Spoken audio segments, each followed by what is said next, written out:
Your SP gets so wet for you. They squirt oceans every single time you walk in the room. You are so amazing that the demons were kicked out of heaven because they tried to be like you. It's affirmations like this that mind boggles me to think about this, but these are the ones that my clients have been having overnight results with. And I hate it. Because I wish it was when I'm sitting them down and talking about the things that the OG homie Neville Goddard said. But I mean, look, I'm being dead serious. Look me in the eyes, okay? This is no joke. Just by saying crazy shit like that, I've had clients have overnight results. Now, again, it's embarrassing because I plan on doing seminars, okay? I might even open my own fucking church, okay? And imagine me saying this at the pulpit, okay? But I can't lie to you guys, okay? When we find a cure to cancer, I'm just supposed to just all of a sudden, keep it in Area 51? What type of an American citizen would I be if I kept... Well, why the fuck am I now in the United Kingdom here? What type of a laddie? What type of a gentleman would I be if I kept this under wraps from you? Okay? When you put your affirmations on steroids, your subconscious starts doing things that you've never seen before. Okay? Now, maybe I need to break down the science for you. Okay? So that way we can all kind of wrap our heads around this. But the way it is I like to always describe it like the first time I listened to Pink Floyd. Okay? I grew up a Beatles fan. I grew up listening to a bunch of 60s, 70s, and 80s. But I'm talking about the type of oldies that was more pure, didn't have a lot of, angst to it, no controversy, right? And I'm not saying Pink Floyd was crazy controversial, but I was just more like, Diana Ross and the Supremes and the Beatles, right? Well, my dad would always have cassettes around the house of The Dark Side of the Moon and things like that. And, I almost would look at that like the way that a 4-year-old would look at, Friday the 13th or Freddy Krueger, right? It's like, oh, I can't watch that. Or like the way that you gentlemen used to see Playboys back in the day when you were like a child. It's like, oh, that's taboo. That's the way I would see Pink Floyd, right? Well, the first very fucking time that I listened to Pink Floyd sober. Wow. Can you believe that? I will never forget to this day. I'll never forget the fucking seat that I was sitting in and what the fucking CD player looked like when I was listening to it. As a matter of fact, I even remember that it was on a fucking day that I was sick from school.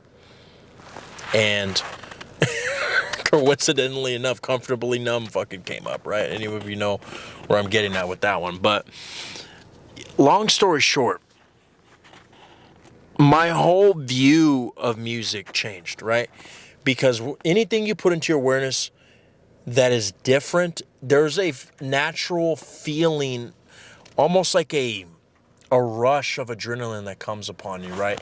And it's an excitement because it's something brand new. It's the same reason why we want a new car, even after we just fucking bought one 2 months ago, right? It's the same reason why, we're in love, right? But then all of a sudden you're like, I want new pussy, right? Because we are not fucking pleased with the same old bullshit. And that's the reason why self-pedestalizations, what I call them, have had such overnight results, right? And I even have clients who will buy daily affirmations, right? Which the link's in the description, by the way. And I just, customize them. You give me your little biography of the situation. We even use your SP's name. It hits the subconscious even more because it's like, Billy. Oh, my precious Billy. So, yeah. Anyways, though, it works because how many fucking people have heard someone do an affirmation like my fucking SP drinks my cum out of their Lucky Charms, right? How many people have heard someone say, I'm so sexy that every gym in the nation has a nude of me in their front office, and when the health inspectors come and they see that they don't have a nude of me, they fail the health inspection. I mean, how many people have fucking said shit like that? Be honest. Tell me. I'm so rich that the ATMs explode whenever I try to withdraw all my fucking available balance. Like, I mean, come on. Maybe the last one, but I mean, still, you probably guys would have had to at least smoke a couple lines of meth in order to get that far. Think about it, guys. How many? Exactly. Good point. None. So, if nobody is saying it, when someone hears my affirmations for the first time, they automatically shift to a state. And I'm not talking fucking Alabama to New York, okay? They shift to a new reality. And before someone's like, dude, okay, now you're really, bro, what? Aliens, dude, shifting realities just means you're shifting mood, okay? That's all it is, okay? Any thought change, any awareness change, any perspective change is a shifting in reality. Because remember, if reality is you, if your consciousness is the only true reality, then whenever you change anything in your consciousness, even if you're like, you know what, I used to like the color blue, but now I like the color red, that's a fucking shift in reality, because now you are being the person who likes the color red. Congratulations. You're a shifter.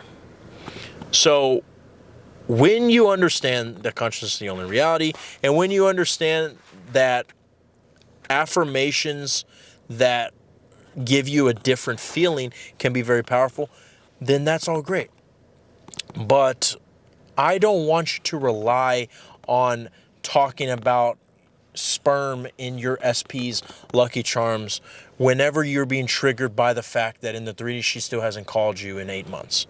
I don't want you to fucking say that your money makes CEOs want to off themselves whenever you're getting evicted, right? I mean, look, you can't out-affirm yourself from an identity issue. You can't out-affirm yourself from getting triggered by the 3D. I mean, you can. Let me scratch it. You can. Like, these self-pedestalizations can help you. But let's say one day that they don't work.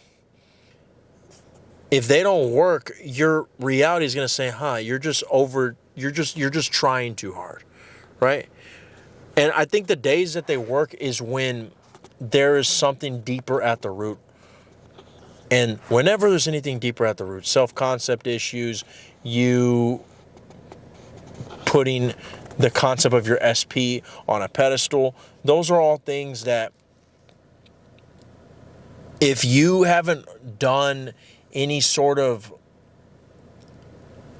I guess, detachment to the whole idea of your SP, or even if there is some sort of identity that you hold behind money or physical appearances, anything, career aspirations, you can affirm. But if because one of these days, no matter how good you are, no matter how great these affirmations are, there's going to come a day where it's not going to work, where you're going to get triggered by something. And you can't just look at these affirmations as the only tool to help you get out of 3D triggers. That's basically what I'm trying to say, is like they help you to get into the state.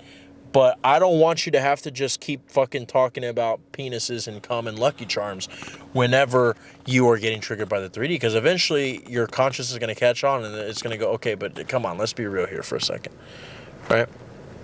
And when push comes to shove, you're going to have to decide right now. I don't give a fuck how I feel. I don't give a fuck if I am not getting a dopamine hit from an affirmation. I'm deciding right now of what is. And I decide, no matter the fact that they haven't fucking called me in 8 years, I have them now. Why? Because when you decide something, it doesn't matter the feeling. It just matters that you decided it. Because having something, it's by the essence of the actual possession of it, is not a feeling. Like I said, you can feel their body, you can smell their perfume, but the possession of them, you can't actually see. It's just something that is. It's the same way that when you're at work and you can't see them right now, does that mean you don't have them? No. Okay, but where does the awareness of having them come from? It comes from simply that thought that says, yeah, they're not here right now. Like if someone was to say, dude, are you in a relationship with her? They'd be like, yeah. Okay, so why isn't she here? Because she's at the house, dumbass. She's waiting for me to fucking eat her out. Okay, bro, whatever you say. He might not even believe you, but you don't have to fucking prove anything to him because you know what's true. And that knowingness is the state that you have to look for. Not, I gotta fucking feel this dopamine hit. I have to do this affirmation, then I'll get in the state. That's all fine and dandy, but eventually you want to get to the point where you can just decide and boom, it's yours.